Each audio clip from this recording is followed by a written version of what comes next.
Hello, and welcome back to a new episode of the Leading Yourself podcast. We are approaching the end of the year, and every week I'm trying to be very intentional about what topics I bring here to talk with you.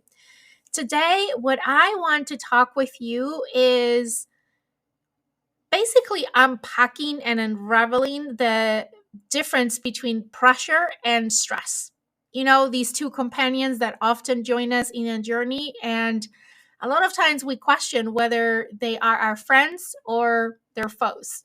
Well, if you want to find out more about this and you want the answer to that question, stick around to find out. That's what we're talking today here on the podcast.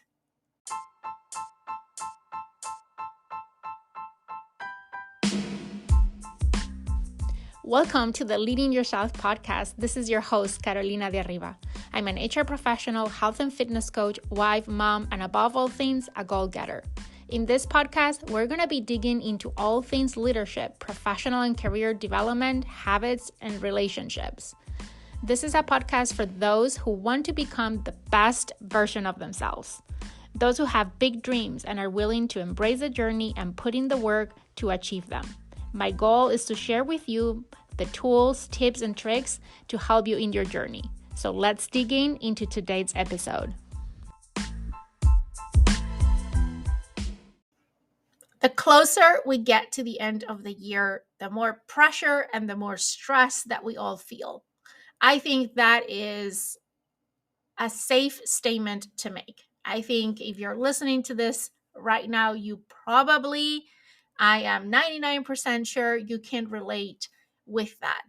If you work in a corporate world, there's a lot of pressure that comes with the end of the year and closing the year. If you're a business owner, same thing, right?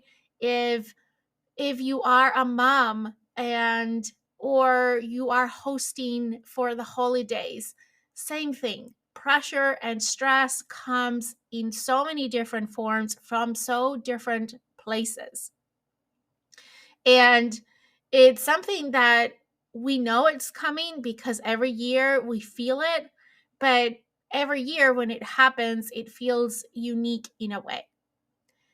And a lot of times, I think we use these two words, pressure and stress, as synonyms. And today I want to unpack what is the difference between these two and whether they are helping us or they're hindering us in being the best version of ourselves, in being the most productive that we can be, in being the most creative that we can be. Because I do believe that they have a direct influence in all of those things. They directly influence our productivity and our creativity and our ability to show up as the best version of ourselves.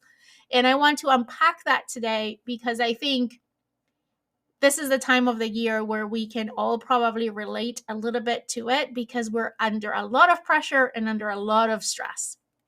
So let's explore this a little bit further. And I think let's start understanding pressure for a second, and then we'll move into stress, and then we can compare the two and kind of walk through, again, are there our friends or are there foes? And let me back up for a second and say that this inspiration came through an image that I found in social media.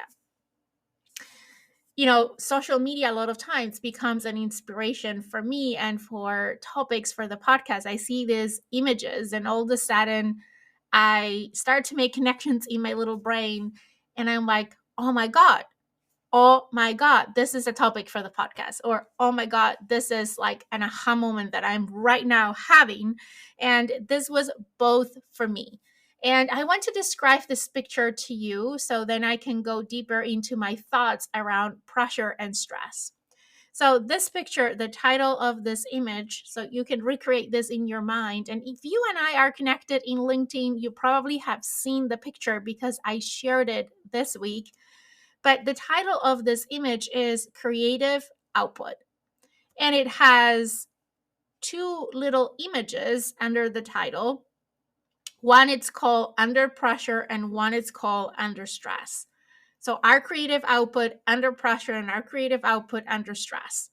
And in the under pressure, it has a balloon, an inflated balloon. And under stress has a balloon that has burst, right? And is broken in little pieces. So that was the image that got me started on today's podcast episode. That's it. There was no text associated with it. It was just this picture. And it got me really thinking that, gosh, it's so true. I have this realization for myself. Have you noticed that how some of the most brilliant ideas seem to manifest when you're under pressure? It's so true, right? Our creative output often flourishes when we're faced with challenges rather than we're under stress. And there's a subtle but big difference between those two things. And I want to unravel this concept with you because I think that can have such a profound impact in our personal growth journey, but also in our professional growth journey. So let's talk about this for a second. So when we talk about pressure, right, it's like the cosmic fertilizer for creativity. I don't know how I came up with that analogy, but there you got it. The cosmic fertilizer for creativity. I'm sure that you have at one point or many times feel this surge of brilliance when there is a deadline that it's coming up. I'm sure you have. In personal growth, when it's time, when time is ticking, or we're facing unexpected challenges that just pop up, our minds kick into overdrive. It's like switching a flip, and suddenly we are thinking outside of the box and finding solutions that never existed. I'm sure you all have experienced this. And then you look back and you're like, what does just happen? Where did all those ideas came from? I didn't knew that I was capable of coming up with those ideas. It happens to me a lot of times. And when I saw that image, I'm like, of course, it was the pressure that created that sparkle inside of me to come up with these ideas. It was, and it happens to me at work a lot of times. And I'm trying to work against this, to be honest, because I think if we don't manage this correctly, this pressure can become stress. And we're going to talk about stress in a moment. But for me, whenever I have a deadline in front of me, all of a sudden there is this adrenaline flowing through my body, and I have so much more energy to deliver, to work on the topic. And I have used this as a trick for myself. I would put imaginary, and I'm making air quotes that you can't see me right now, but imaginary deadlines to myself in order to create that artificial pressure a lot of times, which is a great productivity strategy, but when overused can lead to stress, which could lead to burnout, right? So, but just to start off and set the foundation, pressure is, we call it the cosmic fertilizer for creativity. And I would say for productivity as well, right? We get this surge of brilliant ideas when deadlines or challenges are coming up. Just to summarize, pressure. But let's talk about stress, right? I think we can't ignore stress because stress, different than pressure, it's like a dark cloud overshadowing our potential. I personally believe. Here's the twist: pressure and stress are not interchangeable. We a lot of times use them as synonyms, but there is a subtle difference between the two. While pressure can be a wind of, a wind beneath your wings, right? Stress can be like a storm. So, how we keep that balance? That is the $1 million question. And I think that it's important to explore stress management techniques and how to prevent it from dampening our creative spirits and our productivity, to be honest, because I'm also sure that, like you probably related with what I shared with you a minute ago, you can also relate that when you're under a lot of stress, all of a sudden you can't think clearly. And you're very determined to create an output, but it's not happening. And you feel blocked and stuck and you don't know what to do. And the more you think about the problem you're trying to solve or the thing you're trying to deliver, the more stressed that you get and the less that you produce. So these two have completely opposite, almost, impact to our creativity and to our productivity. And I would also say to the way that we show up. Because if we take a step back and we could like watch ourselves in our movie when we are under pressure versus when we're under stress, we probably would see two very different versions of ourselves. And the more aware we become of that, the easier it is as well to differentiate when we are under pressure and when we're under stress. I can tell for myself in the way that I speak, in the way that to others, especially, and the way that we create pressure on others is completely different when I am under pressure or when I am under stress. I think people don't really like to work with me when I'm under stress because I'm not the best version of myself. But when I am under pressure, we are on the winning team. We are. We can be the most productive, we can be the most creative. We are going to win. And a lot of times when I saw this picture, I go back and I'm like, oh, that's what was happening. I was not able to articulate it in the way that I'm articulating it to you right now. If it wasn't for that picture that I saw on social media last week, but that's what was happening. A lot of times when we step back and we're like, why did I act the way that I did? Why did I responded the way that I did, or I spoke to someone the way that I did? If you go back and you reflect on what we're just talking about, you probably are going to find out, just like I did, that you were under stress and stress was having a negative impact in the way you were showing up, in the way that you were being productive and creative. So let's talk about this equilibrium, right? Because I think there are stressors that we can't remove. When we say manage stress, there are things that we can control, but let's be realistic. Most of the things that cause us stress are things that we can control, right? And I'm always of the belief of the line of thinking that we need to focus on the things that we can control, not on the things that bother us and they're just concerns that we can't do anything about. And of course, there is a place in between these two, which is the things that we can control but we can't influence. Think about it as three concentric circles. And the very heart of it is our area of control, the things that we have control over. The next layer is the things that we can control but we can influence. And the last circle is the circle of concern, things that a lot of times, really, the only thing we can do is to vent about them. But then we need to get back into the core of the things that we can control. So let's differentiate between these two. I think the things that we can control are things that are self inflicted. And I'm so guilty of this. I am an achiever. That is my personality type. If you are familiar with the Enneagram, I am an achiever. I am a type A personality. Whatever test you put out there, I'm a very that kind of personality.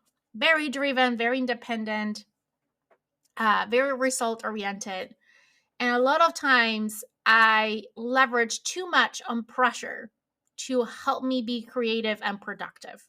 Like the example that I gave you earlier, I would create quote unquote artificial deadlines to myself just so I give myself that push to find the solutions and to deliver on time and to just be in that space where I can come up with the creative solutions.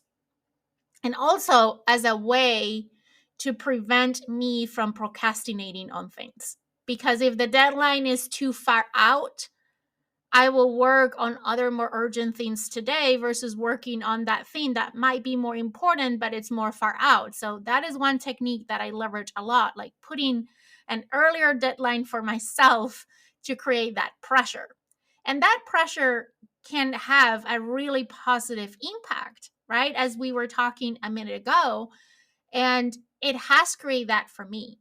But on the other hand, a lot of times I self inflict stress on myself because if I do this with everything across all the things that I'm doing, all of a sudden I not only have one deadline for one important project, but I find myself with 50 or 100 deadlines for things that are a mix of important and not so important, right? So, a lot of times we self inflict stress in ourselves. I am currently reading this book called the Russian Woman's Syndrome. And as I was reading how this manifests, and it's not a medical condition or anything like that, it's just the title of the book. But I've been very much intentional this time about managing my stress because I am the type of person that will self inflict stress in myself. Another way that I do that, and maybe you can relate, and in me sharing the ways that I do it, on one hand, is because I need to hear this as much as anyone else, or even more, because I am guilty of doing these things myself. But two, it's in hopes that maybe I inspire you to think about what might be some ways that you are self inflicting stress on yourself. So, the deadlines is one of them. The other one is one thing that drives me nuts, that creates a lot of stress on myself, is punctuality. I hate to be late to anything.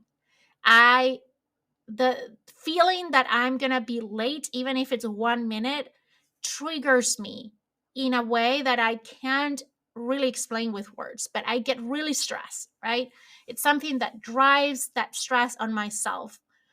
And I let that control me a lot of times. I let that trigger me and let me really take over the best parts of me because I'm under stress. And I self inflict that because a lot of times it could be as easy as stopping and saying, would it even matter? Would it even make a difference? I mean, there are places that if I'm 5 or 10 minutes late, it's not a big deal at all. It's not a problem at all because I didn't make a commitment to see someone at that time. It was just that I wanted to be at that time at that place. You know what I mean? But a lot of times, especially when I am meeting with someone, it's even more stressful for me if I'm going to be late. I want to be there on time or early. And a lot of times I stop or I fail on thinking through, okay, right now I'm really stressed, right? And this stress is not doing me any good at all. It's not doing any good to my mental health, is not doing any good to my physical health, is not doing any good to anyone. And what's going to happen, what typically happens, is I get to the place and I'm accelerated, I'm rushing, and I don't present myself as the best version to myself, to the people that I was meeting, right? And when I was reflecting on this, the real trigger there is not being late, right? That is the symptom. But the really trigger is probably for me is that I'm afraid that others will judge me for being late. Like, if I were to put together a list of words, and I want to invite you to do this as well. I actually learned this technique from the author of this book that I just mentioned. But if you were to think about what would be the words that you will like others to describe you, right? And you will have those like in your forehead. For me, being punctual probably would be one of those, right? I want people to know me and my brand be that I'm punctual, that I'm always on time, that I'm respectful of other people's time. And I think for me, being late, it's like, okay, I'm not honoring who I am. I'm not honoring my values, because punctuality is something that I value very much. So, anyways, that's another way that I self-inflict stress, right? The other thing is, and working parents might relate to this, is just the day to day of I need to get my kids ready for school on time, and I need to be on time for the first meeting, and the bus is running late, and the next meeting is starting and I'm going to be running late. Like all of those, just going through the day and all the things that we go through the day that create that stress, that a lot of times I ask myself, is it necessary? Can I just chill and get through the day, and probably will be more productive without the stress? But a lot of times I self-inflict that stress on myself. And what I want to do is to invite you all of thinking about what are some ways that you're self-inflicting stress to yourself, because those are the things that you can immediately control. And I'm not saying that is easy, because it's not. But those are the things that are 100% under your control. That just by changing your perspective on those things, you can lower the stress. I will repeat that one more time. Just by changing your perspective on those things, you can lower the stress. It's that easy. Or I would say it's that simple. But it can be really hard. But we need to try, because otherwise stress is taking away the best of us, right? As we were saying, pressure forces you to think critically, to adapt, to find ingenious solutions and creative ideas that can set you apart. And we need to embrace challenges as opportunities for our own growth. And we need to try to leverage anything that we can to be the most creative that we can and the most productive that we can, so we can be the best version of ourselves. But I think at the same time, we need to stay mindful, to take deep breaths, and to be able to harness the positive energy that comes with that pressure without falling on the trap of stress. And I think we can do a podcast episode just around stress management. And I'll tell you, that is one of the things that I'm working on myself this time of the year, because this tends to be that time of the year that gets really stressful. And as I'm reading this book that I told you, and then I saw this picture, it got me thinking a lot on, am I doing a good job in managing my stress? Am I doing a good job on leveraging pressure without letting it to become that negative stress? And I think I can do much better. And I want to invite you to reflect on, how are you managing stress? How are you leveraging pressure? Are you using these two as synonyms?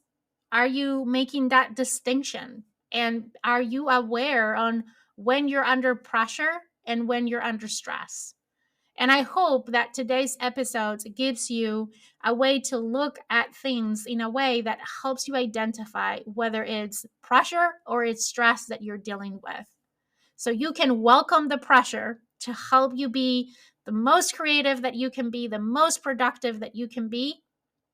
But at the same time, you're being mindful and managing your stress so it doesn't take away the best of you. That was our episode today. I hope this was helpful. I hope I inspire you to at least reflect a little bit on this for yourself. If you like today's episode, as always, I'm going to ask you that you share it with a friend. Help us get the word out of the podcast. And if it's not too much to ask, please go to Apple Podcasts, Spotify, whatever platform you're listening to us, and hit subscribe so you never miss another episode of the podcast. I hope you have an amazing day. If you're listening this as it airs out and you're in the United States, I want to wish you all a happy and blessed Thanksgiving. And I'll see you here next week for another episode of the Leading Yourself podcast.